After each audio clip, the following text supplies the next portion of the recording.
You'd better pull the car over while you still can. Picture this. March 23rd, 1958, 11:47 p.m., the backseat of an NYPD cruiser cutting through the rain-soaked streets of Harlem, red and blue lights painting the wet asphalt like a carnival nobody asked for. And there, in the middle of it all, sits Ellsworth Bumpy Johnson, handcuffed, silent, still as a statue carved from mahogany and malice. Detective Frank Marino can't stop grinning. His partner, Detective James Sullivan, is practically vibrating in the passenger seat. 15 years. 15 goddamn years they've been chasing this ghost. And tonight they finally got him. In the trunk, $50,000 in unmarked bills, rubber-banded and ready to be logged into evidence. On the seat between them, a leather-bound ledger, the kind of book that could bring down judges, politicians, cops, and every number runner from 110th Street to the Polo Grounds. This isn't just a bust. This is the Super Bowl, the World Series. Christmas morning wrapped in a bow made of handcuffs. 15 years, Bumpy, Marino says, eyes flicking to the rearview mirror. 15 years, and we finally got you. How's it feel? Bumpy doesn't answer, doesn't blink, just watches the city slide past the window like a man watching his own kingdom from a passing train. His hands rest easy in the cuffs. No trembling, no sweat, the kind of calm that makes your skin crawl. Sullivan laughs. Nervous, high-pitched. Cat got your tongue, old man? Or you just running through your lawyer's phone number? Still nothing. Marino's smile falters, just a fraction, because there's something wrong with this picture. Bumpy Johnson, the Robin Hood of Harlem, the man who ran the numbers racket like it was Standard Oil, the ghost who'd slipped through their fingers more times than a greased eel, isn't acting like a man who just lost everything. He's acting like a man waiting for a bus he knows is coming right on time. The cruiser slows at a red light. Rain drums on the roof. The radio crackles with dispatch chatter. And that's when Bumpy finally speaks, voice low, steady, the kind of voice that doesn't rise because it doesn't need to. You boys should pull over. Marino's eyes snap to the mirror. What? Pull over, Bumpy repeats, calm as Sunday morning, while you still can. Sullivan twists in his seat, hand instinctively going to his holster. The hell you talking about? Bumpy's eyes, dark, deep, impossibly knowing, lock onto Marino's in the mirror. And he smiles, not a grin, not a smirk, a smile that says, you poor stupid bastards, you have no idea what's about to happen. 10 minutes, Bumpy says quietly. Give it 10 minutes, then you'll understand. The light turns green. Marino's hands tighten on the wheel. Sullivan's laugh is hollow now, forced. They drive on, but something's shifted in the car. The smell of rain mixes with something else, something electric, something dangerous, because in the back of that cruiser, handcuffed and surrounded by evidence that should bury him for life, Bumpy Johnson isn't sweating, he's counting. Would you have believed him? Would you have pulled over? Subscribe and stay with me, because what happens in the next 10 minutes will make you rethink everything you know about power. About the folklore, I'm talking about the architect. See, by 1958, Bumpy had been running Harlem for 3 decades, but he wasn't your typical gangster. He didn't rule through fear alone. He ruled through strategy, through intelligence, through something the mob bosses downtown could never quite wrap their heads around, community.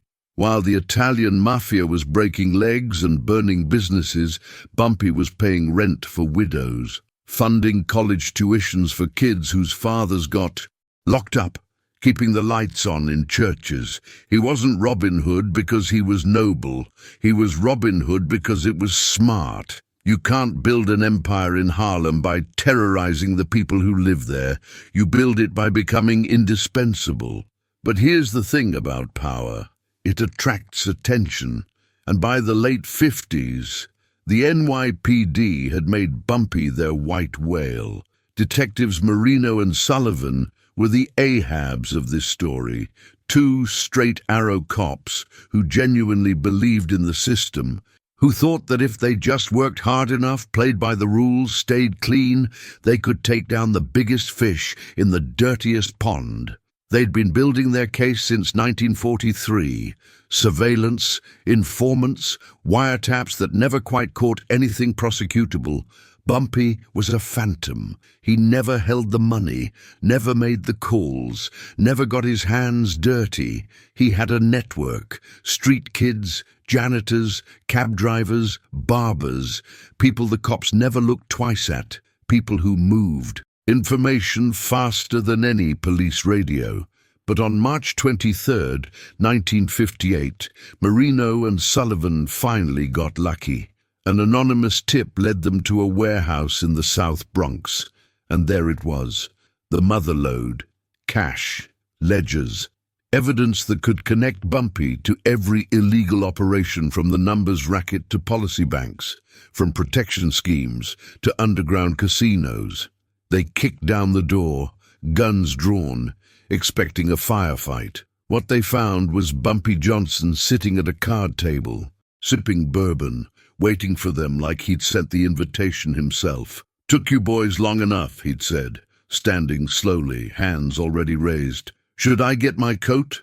Or you bringing one for me?" No resistance, no chase, no lawyers screaming about warrants. He just surrendered, calmly, politely, like a man checking into a hotel. That should have been Marino's first clue. Because Bumpy Johnson didn't surrender. Not to cops. Not to the mafia, not to anyone. The man had survived assassination attempts, gang wars, federal investigations, and 100 other things that should have put him in the ground or behind bars decades ago. So why now? Why tonight? Why walk into handcuffs without a fight? The answer was simple, and Marino and Sullivan were too blinded by victory to see it. Bumpy wasn't surrendering. He was positioning, the way a chess master sacrifices a rook to set up checkmate. See, what those detectives didn't know, what almost nobody knew, was that Bumpy had spent 3 decades building something more powerful than any criminal empire. He'd built an insurance policy, a network of secrets, favors, and leverage that reached from the gutters of Harlem all the way to the marble halls of City Hall. Every cop who took a bribe, every judge who fixed a case, every politician who accepted a campaign donation they shouldn't have, every powerful man in New York who had a mistress, a gambling problem, a skeleton in the closet. Bumpy knew, and more importantly, Bumpy had proof. Photographs, receipts, recordings, documents that could end careers, destroy families, send men to prison. He collected secrets the way other men collected stamps, and he filed them away, patient as a spider, waiting for the right moment to pull the strings. March 23rd, 1958, was that moment. Do you think 2 honest cops stood a chance against a system that dirty? Drop a comment and tell me, when everyone's compromised, is anyone really? Clean. Inside the cruiser, the mood is shifting. What started as a celebration is curdling into something else. Marino keeps glancing at the rearview mirror. Sullivan stopped laughing. The rain's coming down harder now, and the streetlights blur through the windshield like candles in a church. Nobody prays in anymore. Bumpy hasn't moved, hasn't spoken since his cryptic warning, but his presence fills the car like smoke, thick, suffocating, impossible to ignore. Sullivan clears his throat. "Frank, what do you think he meant, that 10 minutes thing?" Marino doesn't answer right away, his jaws tight. He's been a cop for 22 years, seen every con, every hustle, every last-ditch intimidation tactic a criminal can throw at you.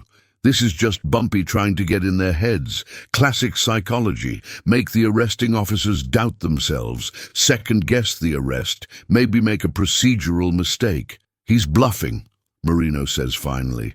It's what they do. They talk big, make threats, act like they've got an ace up their sleeve. Then they lawyer up and take the plea deal like everyone else. But his hands are gripping the steering wheel too tight. Sullivan nods, but he's not convinced. Yeah, you're right. I mean, what's he gonna do? Call in a favor? We got him red-handed, Frank. 50 grand and a ledger that reads like a confessional. There's no wiggling out of this. In the back seat, Bumpy's lips curl, just barely. Not quite a smile. More like a man hearing a punchline he's heard 1,000 times before. The radio crackles, dispatch, nothing urgent, just routine chatter. Marino adjusts the volume down. And that's when it happens. The frequency shifts. A new voice cuts through, calm, authoritative, unmistakable. Captain Edward Morrison, the precinct commander, the kind of cop who doesn't get on the radio unless it's important. Unit 47, this is Captain Morrison. Come in. Marino and Sullivan exchange a glance. Marino picks up the receiver. Unit 47, go ahead, Captain. There's a pause. Static hisses. Then, Unit 47, pull over immediately. This is a direct order. Sullivan's face goes pale. What? Marino's mouth opens, closes. Captain, we're en route to the precinct with the Johnson arrest. We're maybe 10 minutes out. Another pause. Longer this time. When Morrison's voice comes back, it's harder, colder. Detective Marino, I need you to listen very carefully. Pull the vehicle. Over. Right now. Do not proceed to the station. Do you copy? Marino's heart is hammering now. This doesn't make sense. None of this makes sense. Captain, respectfully, we have the suspect in custody. We have evidence. I don't give a damn what you have, detective. Morrison's voice is ice. You will pull over, you will release the suspect, and you will return all confiscated property. Is that understood? The world tilts. Sullivan's shaking his head like a man trying to wake up from a nightmare. No way, Frank, this is bullshit. This is Unit 47, do you copy? Morrison's voice is a hammer now, final, absolute. Marino's throat is dry. His mind is racing through possibilities, trying to find the explanation that makes this make sense. A mistake, a misunderstanding, Captain, he says slowly, are you ordering us to release Ellsworth Johnson? Silence. Then, yes, one word. But it lands like a bullet. Marino looks at Sullivan. Sullivan looks at Marino. Neither of them can speak, because they both know what this means. They both know in that instant that they've just driven face first into a brick wall they never saw coming. From the back seat, Bumpy's voice drifts forward, soft, almost kind. I tried to warn you, gentlemen. I really did. Marino's hands are trembling on the wheel. He pulls over. The cruiser eases to the curb on a dark stretch of 125th Street. The engine idles, the rain beats down, and the two detectives sit, frozen, staring straight ahead, because if they turn around, if they look Bumpy in the eyes, they'll have to acknowledge what just happened. Sullivan's voice is a whisper. How? Bumpy leans forward, as much as the cuffs allow. You ever play chess, detective? Real chess? Not the kind where you move pieces, the kind where you are a piece, where every move you make, someone's already 10 steps ahead, watching, waiting, ready to flip the board the second you think you've won. Marino's jaw clenches. The captain's got 3 kids, Bumpy says quietly, 2 in college, 1 about to start. You know how expensive college is these days, detective? Real expensive, especially when your salary's what the city pays. Makes a man grateful for supplemental income, anonymous donations, envelopes that show up in the mail. Sullivan's face is white. You're lying. Bumpy shrugs, or tries to with the cuffs on. Am I? Tell you what, When you get back to the station, ask the captain about his daughter's tuition at Barnard. Ask him where that money came from. See what he says." The radio crackles again. Morrison's voice, clipped and final. "Unit 47. I'm waiting for confirmation." Marino stares at the receiver like it's a snake. Then, slowly, like a man walking to the gallows, he picks it up. "Copy, Captain. Releasing the suspect now." He sets the receiver down. Doesn't look at Sullivan. Doesn't look at Bumpy. Just stares out the windshield at the rain-soaked street and wonders how his career, his life, just evaporated in the span of a 2-minute radio call. Who's the real villain here? The man who takes the bribe or the man who offers it? Tell me in the comments, because it's about to get so much worse. Sullivan gets out first. His legs feel like concrete. The rain soaks through his jacket in seconds, but he doesn't notice. He opens the back door. Bumpy steps out, still cuffed, still calm, still looking at them with that horrible, knowing smile. Marino joins them on the sidewalk. His hands are shaking as he pulls out the keys to the cuffs. He wants to say something, wants to salvage some dignity, some sense of control. But what's the point? They both know. The cuffs click open. Bumpy rubs his wrists slowly, like a man waking up from a long nap. "Thank you, gentlemen." Very professional. Sullivan's voice is strangled. "You son of a bitch. You think you can just what?" Bumpy's eyes are dark, infinite. "Just walk away. Detective Sullivan, I'm telling you to let me walk away. Because if you don't, if you try to be a hero right now, I promise you, the only person who gets hurt is you." Marino steps between them.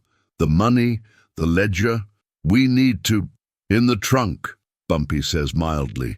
"Don't worry, I'll get it myself." He walks past them, opens the trunk. There it is, the cash, neatly stacked, the ledger, leather-bound and damning. He picks up the money first, counts it, casually, then tucks it under his arm like it's a morning newspaper. The ledger goes into his coat pocket. Sullivan's fists are clenched. "You can't just— This is evidence. This is—" Bumpy turns, and for the first time, the kindness drops from his face. What's left is something colder, sharper, the face of a man who survived 3 decades in a world that chews up the weak and spits them out. "Evidence?" he says softly. "Detective, do you know what evidence is? Let me show you." He reaches into his other coat pocket, pulls out a manila envelope, hands it to Marino. "Go ahead," Bumpy says. "Open it." Marino's hands are numb. He opens the envelope. Inside, photographs, black and white, grainy, but clear enough. The first photo, Marino, sitting in a booth at a diner on Amsterdam Avenue. Across from him, a woman, not his wife, his hand on hers. Her laugh caught mid-frame. The second photo, Sullivan, younger, in uniform, taking an envelope from a man outside a pool hall. The kind of envelope that doesn't contain birthday cards. The third photo, both of them together at a bar in Queens, drinking with known associates of the Genovese family, smiling, toasting. Marino's stomach drops. Sullivan goes grey. "Those," Bumpy says quietly, "are copies. The originals are in a very safe place, along with about 100 more just like them.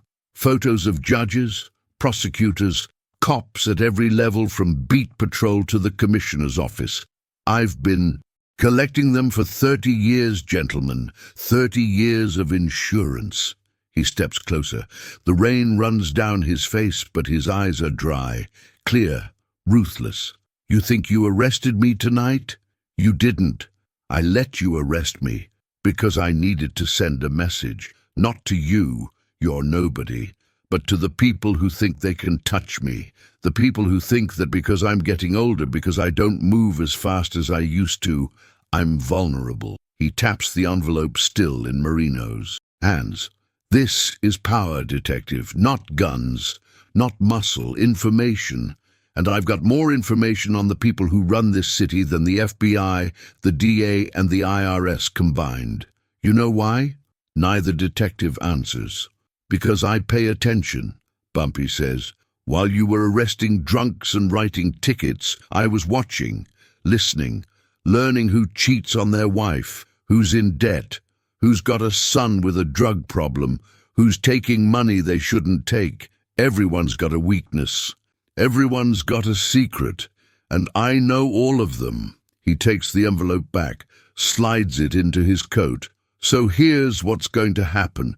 You're going to get back in that car. You're going to drive to the station. You're going to tell your captain that I was released per his orders, and that you returned all my property. Then you're going to go home, kiss your wife, and forget this night ever happened. Sullivan's voice is hoarse. And if we don't? Bumpy's smile returns, gentle, almost fatherly.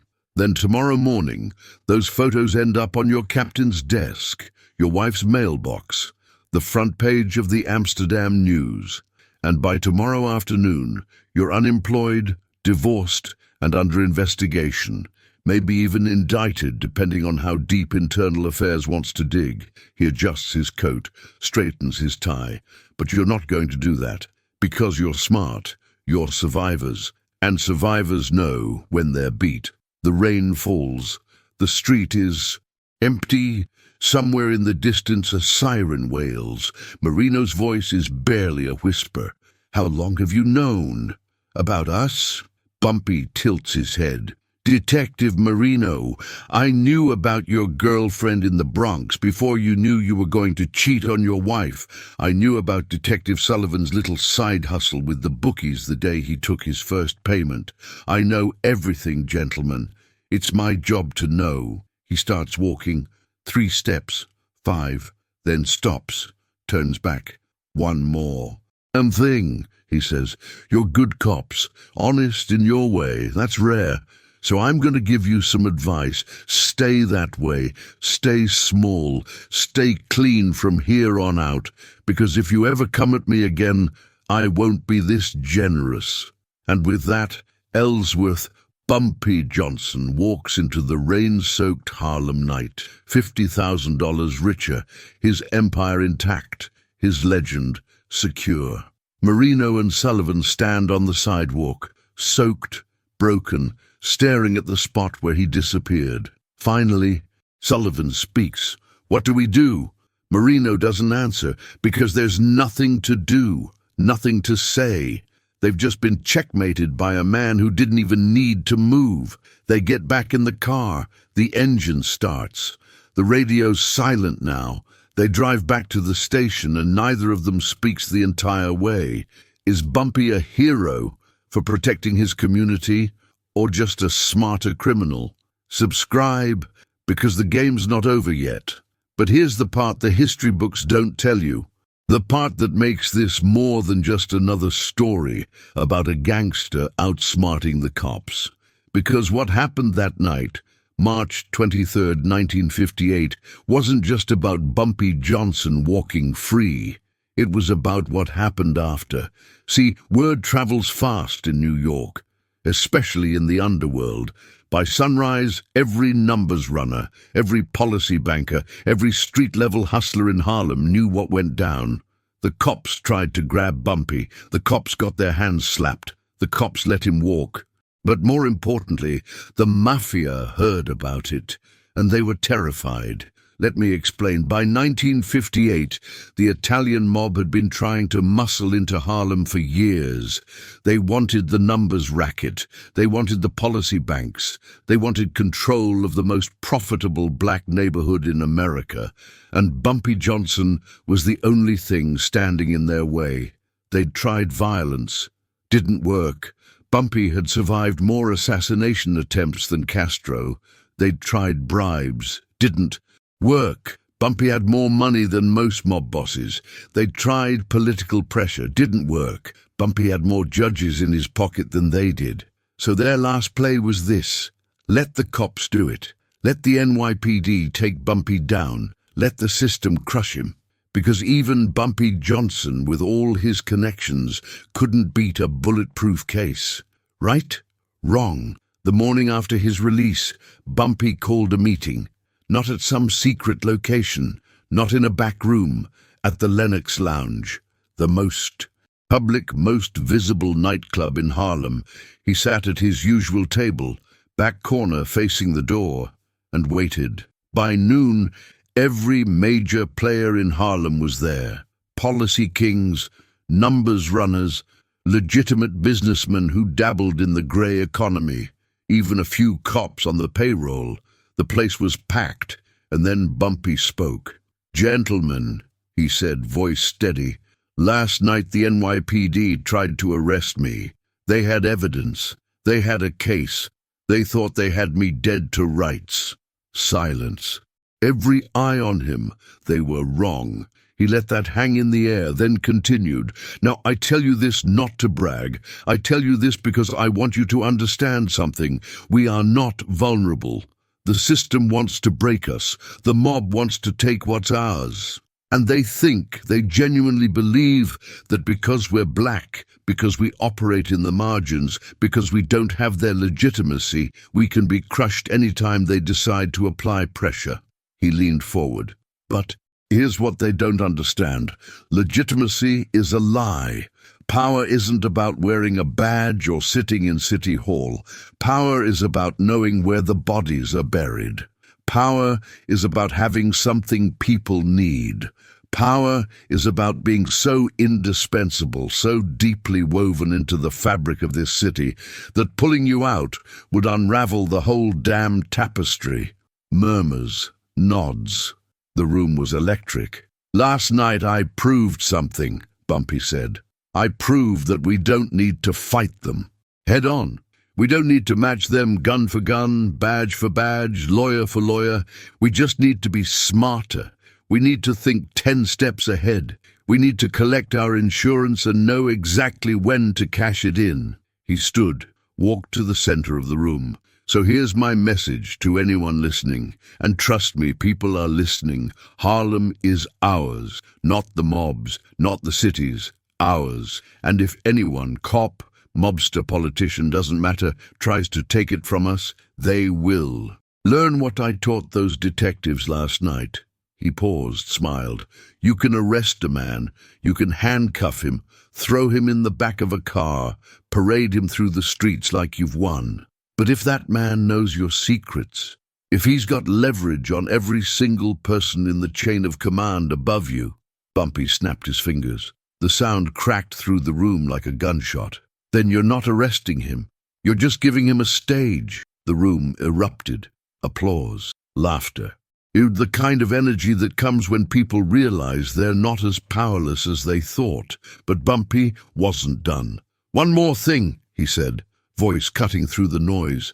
"To the Italian families listening, and I know you are, consider this your only warning. Stay in your lane. Keep your operations downtown. Because if you come at us again, if you send one more soldier into our streets, if you try one more time to take what's ours, I won't go to the cops. I won't start a war." He smiled, cold, final. "I'll just make a few phone calls, and by the end of the week your bosses will be explaining to federal prosecutors why there are photos of them shaking hands with city council members they definitely didn't bribe." Silence now. Heavy. Absolute. "We clear?" Bumpy asked. No one answered. They didn't need to. Scared of Bumpy's guns. They withdrew because they were scared of his files, because every mob boss in New York realized the same thing those detectives learned in the back of that police cruiser. Ellsworth. Bumpy Johnson wasn't just a gangster. He was a man who'd turned information into weaponry, a man who'd built an empire, not on violence, but on leverage.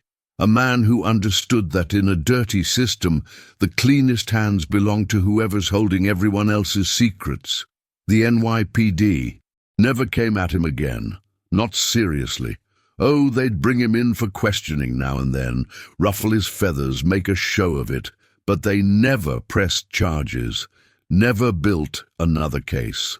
Because they knew, everyone knew, that touching Bumpy Johnson meant burning the whole city down. He ran Harlem until his death in 1968, 10 more years of absolute control.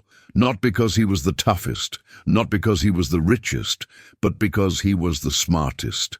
And on July 7th, 1968, when Bumpy Johnson died of a heart attack at the age of 62, there were 2 funerals. The first was small, private, just family. The second was at the Abyssinian Baptist Church, packed with over 1,000 people, businessmen, politicians, cops, criminals, all standing shoulder to shoulder, mourning the man who'd owned them all. Detective Frank Marino attended. So did James Sullivan. They stood in the back, hats in hand, and didn't say a word, because what could they say? They'd learned the lesson Bumpy taught them that rainy night in March. The most dangerous man in the room isn't the one with the gun. It's the one with the file cabinet. If this strategy just blew your mind, hit that like button right now, because we're not done yet. So what's the takeaway here? What's the lesson from the night Bumpy Johnson turned a guaranteed conviction into a masterclass in power? It's this: information is the ultimate weapon. Not money, not violence, not even legitimacy. In a world where everyone's compromised, everyone's hiding something, everyone's got a weakness, the person who knows those weaknesses controls the board. Bumpy Johnson didn't beat the system by being stronger than it. He beat it by being part of it, by weaving himself so deeply into the corrupt machinery of New York that removing him would expose everyone else. He turned his vulnerability into invincibility by making sure that his downfall would trigger a domino effect that nobody in power could afford. That's not just street smarts, that's genius. And here's the uncomfortable truth. This strategy isn't outdated. It's not a relic of the 1950s. It's alive and well today. Every corporate whistleblower who keeps insurance files, every politician who collects dirt on their rivals, every person who's ever said, "I know where the bodies are buried," they're all playing Bumpy's game. Because power isn't about what you do. It's about what you know. And more importantly, it's about making sure the people in charge know that you know. Bumpy Johnson proved that on March 23rd, 1958. He walked out of that police cruiser not because he was innocent, but because he was indispensable. Not because he was above the law, but because the law was built on the same foundation of secrets and lies that he'd mastered. And the craziest part, he never fired a shot. Never raised his voice, never even broke a sweat. He just counted to 10 and let the system eat itself. Where it gets even darker. Because while Bumpy was playing chess in Harlem, there was another player entering the game. A young hustler named Frank Lucas. You might have heard of him. Denzel Washington played him in American Gangster. And Frank watched what Bumpy did that night. Watched how he moved, how he thought, how he turned weakness into strength, and Frank learned. Boy, did he learn. What happened next? How Frank took Bumpy's lessons and built an empire that made Bumpy's operation look like a lemonade stand. How he imported heroin directly from Southeast Asia and flooded Harlem with a product so pure it killed dozens. How he became so powerful that even the DEA couldn't touch him for years. That's a story for next time. I'm dropping that video next week. The title, Frank Lucas Did Something So Ruthless. The Mafia Declared War on Harlem. If you thought Bumpy was cold, wait until you see what his protege did. Subscribe now so you don't miss it. And if you made it this far, drop a comment. I know where the bodies are buried. Let me know you're part of the club, the people who understand that the game was never about force. It was always about information. I'll see you in the next one. Stay dangerous, stay informed, stay 10 steps ahead.